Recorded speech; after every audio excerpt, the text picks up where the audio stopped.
ഞാൻ ഈ മൈക്ക് മേടിച്ചില്ലെങ്കിലും എന്ന് ആലോചിച്ച് പോയി. Thank you for the kind words. ഇത് മമ്മൂട്ടി കമ്പനിയുടെ 7ാമത്തെ സിനിമയാണ്. കുറേ കാലത്തിന് ശേഷം എൻ്റെ ഒരു സിനിമ ഇറങ്ങുകയാണ്. ഈ സിനിമയ്ക്ക് കുറച്ച് കാലതാമസം ഉണ്ടായിരുന്നു. ഇതിന് കാരണം നിങ്ങൾക്കൊക്കെ അറിയാം. ഇത് ഞാൻ വളരെ ആഗ്രഹിച്ച് ചെയ്യുന്ന സിനിമകളാണ്. ഞങ്ങളുടെ എല്ലാ പ്രൊഡക്ഷനും ഇനി ഒരുപാട് നല്ല സിനിമകൾ ചെയ്യണമെന്ന് ആഗ്രഹമുണ്ട്, ഇല്ലെന്നല്ല. ഓരോ സിനിമയും വളരെ സന്തോഷത്തോടെ പ്രേക്ഷകർ സ്വീകരിക്കുമ്പോൾ ഒരു സമാധാനമുണ്ട്. നമുക്കിനിയും നല്ല സിനിമകൾ ചെയ്യാൻ സാധിക്കും. അതിന് നമ്മുടെ പ്രേക്ഷകരുടെ എല്ലാ സപ്പോർട്ടും ഉണ്ടാവും എന്നുള്ളൊരു ആത്മവിശ്വാസം. ഈ സിനിമയും അങ്ങനെയാണ്. ഇതൊരു പരീക്ഷണ സിനിമ എന്നല്ല ഞാൻ പറയുന്നത്. സിനിമയെല്ലാം പരീക്ഷണങ്ങൾ തന്നെയാണ്. പരീക്ഷണങ്ങളില്ലാത്തൊരു സിനിമ ഇറങ്ങുന്നില്ല ഇവിടെ. 10 കോടിയുടെ ആയാലും ശരി, 100 കോടിയുടെ ആയാലും ശരി, എല്ലാം പരീക്ഷണങ്ങളാണ്. അത് വിജയിക്കുന്നത് വരെ അത് പരീക്ഷണമാണ്. വിജയത്തിന് ശേഷമേ അതൊരു വിജയമാകുന്നുള്ളൂ. ഈ സിനിമയും അങ്ങനെയാണ്. ഇത് എന്നെ സംബന്ധിച്ചിടത്തോളം സിനിമയല്ല പരീക്ഷണം. എൻ്റെ കഥാപാത്രമാണ് ഇതിൻ്റെ ഏറ്റവും വലിയ പരീക്ഷണം. ഈ സിനിമയിൽ ഞാൻ ചെയ്യുന്ന കഥാപാത്രത്തെ ഒരുപക്ഷെ നിങ്ങൾക്ക് സ്നേഹിക്കാനോ ഇഷ്ടപ്പെടാനോ വലിയ ബുദ്ധിമുട്ടാണ്. പക്ഷേ ഈ കഥാപാത്രം നിങ്ങൾക്ക് സിനിമ കണ്ട് പോകുമ്പോൾ തിയേറ്ററിൽ ഉപേക്ഷിച്ചിട്ട് പോകാൻ പറ്റില്ല.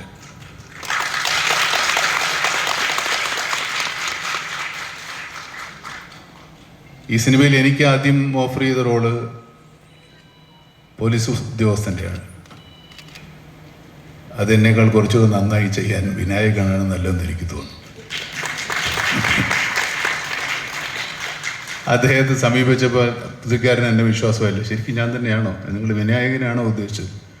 പറയാതെ ഈ സിനിമയിലെ നായകൻ വിനായകനാണ്.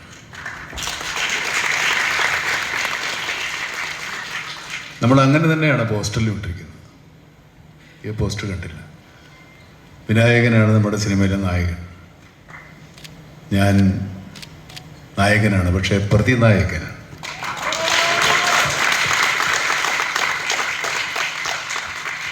ഇത്രയും കാലം എൻ്റെ എല്ലാ സിനിമാ കസർത്തുകളും സ്വീകരിച്ച ഈ പ്രേക്ഷകരെ വിശ്വസിച്ച് തന്നെയാണ് ഞാൻ ഇങ്ങനൊരു കഥാപാത്രം ഏറ്റെടുക്കാൻ ധൈര്യപ്പെട്ടത്. എൻ്റെ ആത്മവിശ്വാസത്തിന് നിങ്ങൾ കൂട്ടുനിൽക്കുമെന്ന് തന്നെയാണ് ഞാൻ വിശ്വസിക്കുന്നത്. കാരണം കഴിഞ്ഞ 45 വർഷമായി നിങ്ങളെ വിശ്വസിച്ച് മാത്രമാണ്, അല്ലെങ്കിൽ നിങ്ങളെ രസിപ്പിച്ചുകൊണ്ട് മാത്രമാണ് ഞാനിവിടെ നിലനിൽക്കുന്നത്. ഇനി അങ്ങോട്ട് അതിനുള്ള അവസരങ്ങൾ ഉണ്ടാകട്ടെ എന്നാഗ്രഹിക്കുന്നു, പ്രാർത്ഥിക്കുന്നു. ഈ സദസ്സിൽ ഒത്തിരി സുഹൃത്തുക്കളുണ്ട്. എൻ്റെ ഞാൻ സിനിമ തുടങ്ങിയ കാലത്ത് എൻ്റെ കൂടെ ഉണ്ടായിരുന്ന നിർമ്മാതാക്കളും സംവിധായകരും ഒക്കെ, ജോഷിയും ജൂബിലി ജോയിയും ഒക്കെ ഇതിനകത്തൊരു വലിയ, ഇന്നത്തെ ഈ ദിവസത്തിൽ എനിക്ക് വളരെ സന്തോഷകരമായിരുന്നു അവരുടെ സാന്നിധ്യം. കുഞ്ചൻ എൻ്റെ വളരെ അടുത്ത സുഹൃത്താണ്. രാജു, സിബി, സിയാദ്, ഇങ്ങനെ എല്ലാവരും, അമൽ നീരദും അൻവർ റഷീദും രഞ്ജിത്ത് പോയ ഒക്കെ എൻ്റെ കൺവെട്ടത്ത് വന്നവരാണ്. ഞാൻ കണ്ടുപിടിച്ചതല്ല, അവരെൻ്റെ മുമ്പിൽ വന്നതാണ്. ഞാൻ കണ്ടുപിടിച്ചെന്ന് പറയാൻ മാത്രം ഞാൻ വല്ല കൊളംബസ് ഒന്നുമല്ല ഇവരെ കണ്ടുപിടിക്കാൻ. ഇവരിവിടെ തന്നെ ഉണ്ടായിരുന്നവരാണ്. അങ്ങനെ ഒത്തിരി ആളുകൾ സിനിമയിൽ എൻ്റെ ഒരുപാട് എനിക്ക് ബന്ധപ്പെടാൻ, ചുരുങ്ങിയ സമയത്ത് ബന്ധപ്പെടാൻ സാധിച്ച എല്ലാ സുഹൃത്തുക്കളും എത്തിച്ചേർന്നിട്ടുണ്ട്. അത് മാത്രമല്ല, ഈ സിനിമയിൽ എൻ്റെ കൂടെ സഹായിച്ചു. ഇതിനകത്ത് പുരുഷ കഥാപാത്രങ്ങൾ കുറവാണ്. ഞാനും വിനായകനും ചേർത്താൽ ജീവൻ മാത്രമേ ഉള്ളൂ. പിന്നെ ഉള്ളത് കുഞ്ഞു റോളിന്, പിന്നെ വേറെ ചെറിയ ചെറിയ റോളിൽ ആൾക്കാരുണ്ട്. കണ്ടാലറിയുന്ന മുഖം അസീസിൻ്റെ മാത്രമാണ്. കുഞ്ചനുണ്ട്. അങ്ങനെ വളരെ ചുരുങ്ങിയ പുരുഷ കഥാപാത്രങ്ങളും ബാക്കി മുഴുവൻ സ്ത്രീ കഥാപാത്രങ്ങൾ. ഇത്രയും സ്ത്രീകൾ ഒരുമിച്ച് അഭിനയിച്ചൊരു സിനിമ ഉണ്ടാവില്ല എനിക്ക് തോന്നുന്നു. ഇല്ലെന്നല്ല, സ്ത്രീ കഥാപാത്രങ്ങൾക്ക് പ്രാധാന്യമില്ലെന്ന് പറഞ്ഞതിന് പകരം നമ്മൾ സ്ത്രീകൾ മാത്രമുള്ള സിനിമ എടുത്താണ്.